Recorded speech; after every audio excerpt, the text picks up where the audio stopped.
हमारे साथ स्टूडियो में बात करने के लिए इस वक्त जो एक बड़ी लड़ाई छिड़ गई है बीते एक हफ्ते से कह लीजिए आप हिजबुल्लाह और इज़राइल के बीच, उस पर बात करने के लिए इज़राइल के एम्बेसडर जो हिंदुस्तान में हैं, दिल्ली में हैं और नए नए आए हैं, रेविन अज़ार साहब. I am sorry, I hope I am pronouncing your name correctly. Reuven Azar, yes. Thank you so much for this interview. Thank you so much. Sir, it's been just a month. You have been in India now. But the situation in West Asia, Israel, Hamas, then Israel versus Houthi, then Israel versus now Hezbollah. I would like to know, what is the strategy of Israel now? Are you seriously want to eliminate all these so-called militias? Well, Sumit, our cabinet has adopted very clear decisions.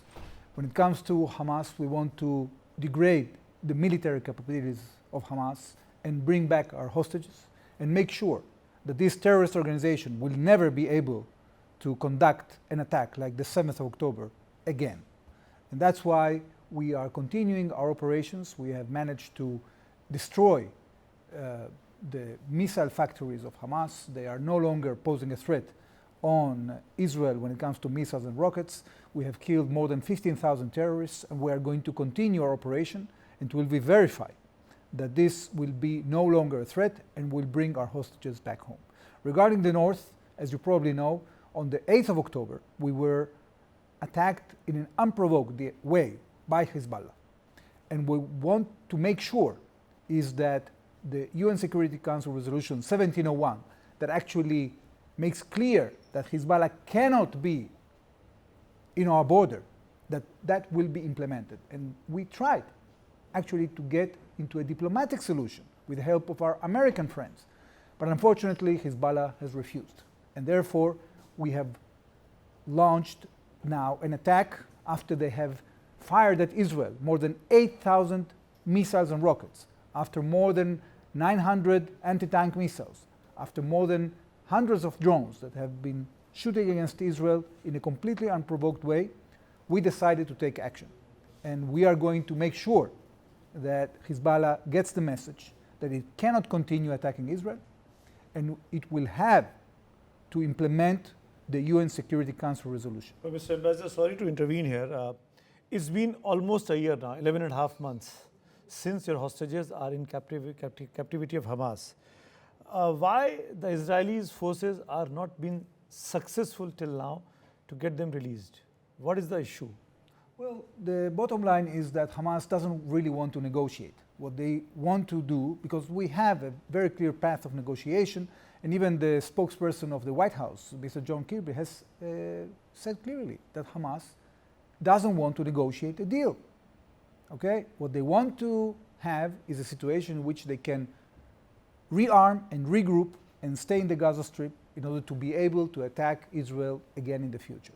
We are not going to agree to that.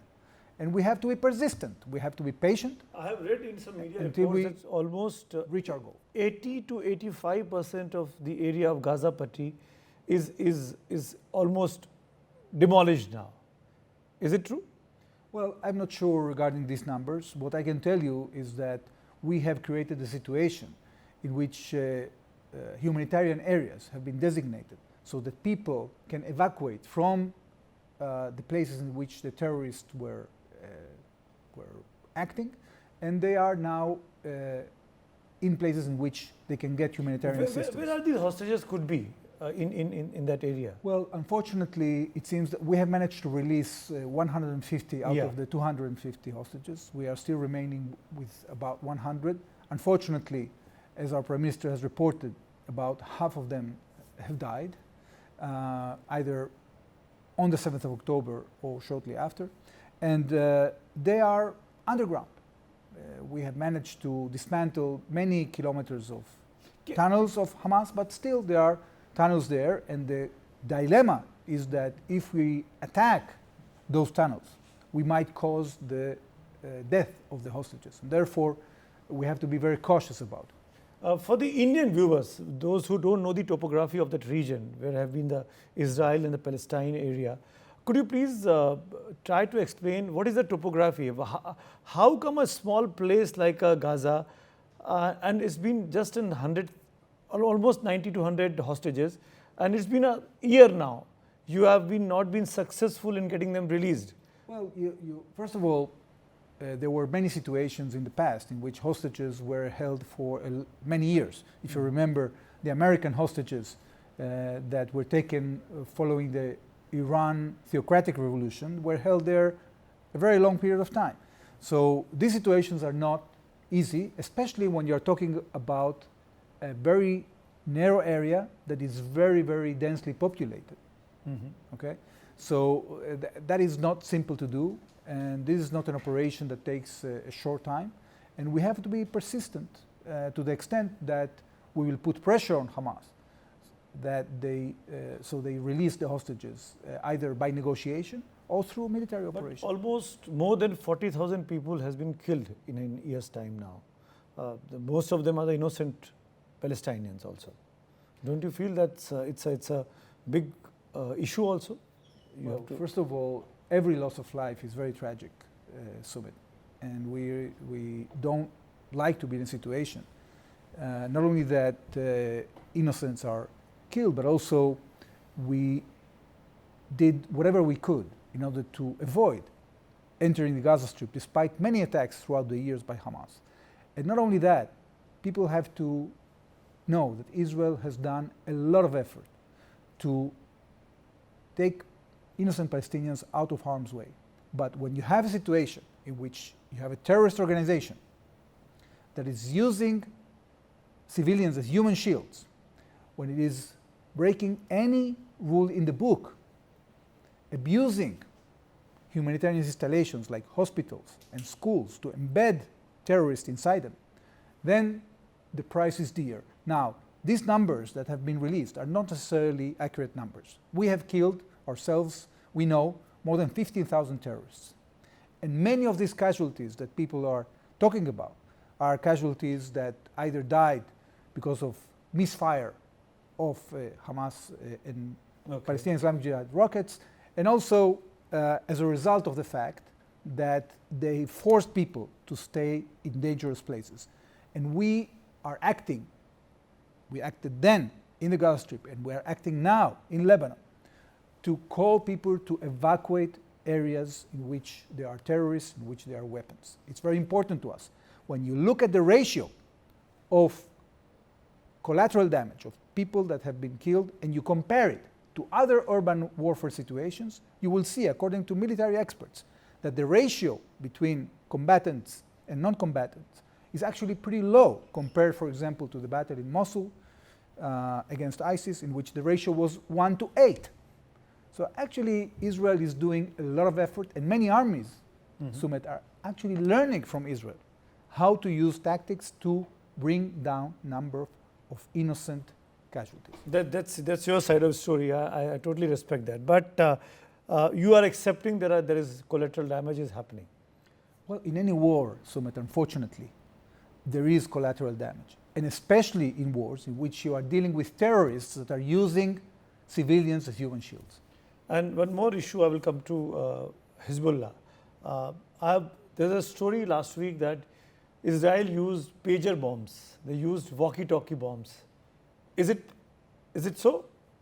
Well, look, we are not commenting on actions that have been taken by different actors. The bottom line is that terrorists have to know, Sumit, that they are not impune, that they cannot go and terrorize and then will not be hurt. And what Israel has been doing in the last 2 weeks is we are eliminating the terrorists, the leadership. We have targeted in the last 48 hours more than 1,700 targets of houses in South Lebanon in which missiles were embedded, because Hezbollah has been using these tactics.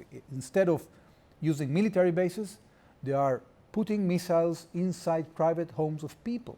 We have gathering this information and this intelligence for years now, and we got prepared to this scenario. And now it's the time in which the terrorists are paying the price for their aggression. For 11 months, they have been pounding northern Israel. We had more than 70,000 people that had to evacuate their homes in northern Israel as a result of that. And we tried time and again to get to a diplomatic solution. They refused. So now they have to pay the price. Now they have to understand that there are repercussions for their aggression. Mr. Ambassador, just one last question. It's been a year now since you are fighting with Hamas and now Hezbollah and Houthi. How long it will take to come to a peace talks? India is trying its best. Prime Minister Modi is talking to Mr. Netanyahu, the Prime Minister, and the Palestinian Prime Minister he met just a day before in New York. I just want to know, that most of the Indian peace-loving people, including most of the Israelis peace-loving people, want to know how long this war will go on. You are right, Sumit. There is nobody more than the Israelis that want this war to stop. But we have to be persistent, because if we do not hit back the terrorists, if we do not deter them from attacking us again, this will happen time and again. And we are interested in peace. This attack in the 7th of October happened as an aggression from the other side, from the terrorists, not from Israel. So we want peace yesterday. But we have to be persistent in our fight against terrorism, but because whoever surrenders to terrorism will continue to be terrorized. And we hope that these people will come back to their senses, that they will come to the table, sit down, implement UN Security Council Resolution 1701 when it comes to the northern border, and actually release the hostages that they have taken. So Gaza releasing of hostages is the first and the most topmost priority. Of course. We have to release the hostages. We have to create a situation, a new reality in the Gaza Strip, in which pragmatic people, decent people, will be in charge of rebuilding the Gaza Strip. We are interested in peace. We want neighbors that are satisfied. We want neighbors that have whatever they need. We just don't want to be attacked. We left the Gaza Strip in 2005, sorry.